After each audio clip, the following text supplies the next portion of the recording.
Welcome back, guys. Today will be a short opening of this FigFIX Mikazuki Munechika Uchiban version.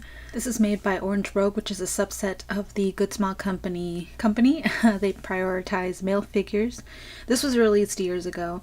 I bought it, I think, at least a year ago, and I just never opened it.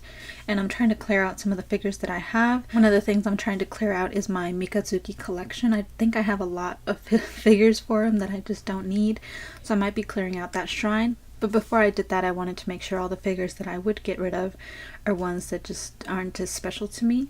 And since I never opened this guy, I figured it would only be fair that I open him and display him just for a little bit before I decide whether he belongs in my collection or not. So here's the top of the box. The side, he is a number 12. He looks so pretty on the box. And he does have an Android version of this particular outfit, which I do own as well. I never displayed that one either. And I'm actually already decided that I'm going to sell it. So let's see. So this is called a FigFIX because this is a line of figures that are stylized like Figma's, which is their 12th scale figures that are usually posable and come with accessories. The unique thing about FigFIX is that they're not posable, which was honestly a bit disappointing to me. I was hoping he would be posable, and then it turned out he wasn't. But the figure still looked really cool, so I decided to get him anyway. I think I got him a little bit cheaper than when he came out from Surugaya, I believe. Wow, he looks almost brand new. So he comes with this little piece that you drape along his shoulders. Still comes with all the plastic. It looks like someone bought him and just didn't display him because he still has all the plastic everywhere. Honestly though, for a 12th scale, this is pretty nice. 1/12 scale, I'm sorry. So they're a bit smaller. He's about, I would say, maybe 4 to 6 inches tall. I think he's at least 5. And he has the hole in the back because he does come with a stand. But honestly, he kind of looks like he would stand on his own. No? I guess not. He's too much weight in the back. Just wanted y'all to see close up of his face. For a 1/12 scale, honestly, this is really nice looking. The thing about Figma's, from the ones that I have owned, which admittedly have been older ones, so I don't know how good the quality is for newer ones, but from what I've seen, because they're so small, they don't tend to have the best detail, especially in the face. They can look really off. But this looks really good. There's significant detail in his clothing and arms, and the folds, and his hand especially. My camera's having a hard time focusing on it, but there we go. And then here we have his feet. I think he looks pretty good. And the pose is very relaxed, which I like. And you can take his face off, which is a little weird to me right now because, I mean, that's normal for Figma's, but he doesn't come with more faces, so I don't know why you would need to do that. But that is how Figma's work. You usually have multiple parts that you're able to interswap. With the posability, it's usually a really nice thing to do, to be able to do. But again, they don't give you more faces, not that I know of. Yeah, the box doesn't say anything about different faces.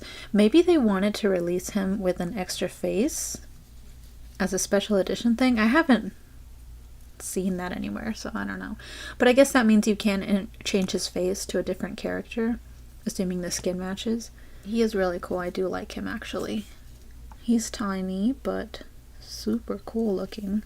So here's his base. I'm not going to take it out right now just because I don't plan to display him just yet. I need to make room for him on my shelf. There's a look at his base. It's the standard Figma base, and it comes with this little pamphlet showing you what he has. I like that he at least comes with some kind of prop. He looks really cool. Overall, I have mixed feelings about him. I think he looks really cool, especially if you just consider him a scale figure versus a posable Figma figure, which he basically is. I mean, his head can turn left and right, but in my opinion, the thing about his pose is that because he is looking down, he can only really look left and right, versus with regular Figmas, you are able to turn their head up and down just a little bit, and that means that when you display him, it really depends on the angle. Like right now, he's very tiny, obviously, so I am sitting a bit higher than where he is stationed on this table, so I can't see his face. He's looking down, there's a shadow over his eyes, and if I were to display him at this height, it just wouldn't work. It would be a waste because I can't see his face. So he definitely has to go on a high shelf, which is very silly. But some figures are like that, even scale figures. You kind of have to, you only have one really good angle for them. A perfect figure would be one where you can display them in multiple angles and they would still look good. And my Mikazuki shrine is on a high shelf, so that's probably not an issue, but just the fact that, like, it just bugs me. I don't know why. That's such a nitpick though. Overall, I think he's really cool. I don't think he's worth the price tag they were asking for when he first came out, which I think was about $50 to $60. I got him for about $30, I want to say, because I bought him used from Surugaya. And the condition of the box and the figure are basically like new. So I think that was fine. But for $50, if they're really asking for that price tag, I think it's ridiculous. I mean, just the other day I saw some companies selling My Hero Academia figures that looked so good, dynamic posing with great sculpt and paint jobs, and they were only going for $30 retail. So when you compare that to Figma trying to sell this non-posable figure for $50, that's just ridiculous. All this said, Mikazuki is kind of a rare character. He's definitely not Izuku Midoriya or Bakugo or Goku or Naruto or any kind of character involved with a highly popular mainstream series. So he's not going to get figures from every company made. So you kind of have to pick and choose what you want. And if you're looking for a non-chibi figure of this guy, then I think this is really nice. But definitely try and find him at a cheaper price. I honestly don't know what he's going for right now because it's been a while since I was looking for him, and I have not updated myself on how the prices have fluctuated. Maybe he went up, maybe he went down, I'm not sure. Overall though, he is a nice figure. Who's the sculptor? It says so down here. Sculptor Grizzy Panda from Max Factory Ikenuchi. So there were two sculptors, I think. So good job to the sculptors. They did a really nice job, I think. He looks really cool. But overall, I do have mixed feelings still. But that's it. That's my review. Thank you guys so much for watching, and I will see you in my next video.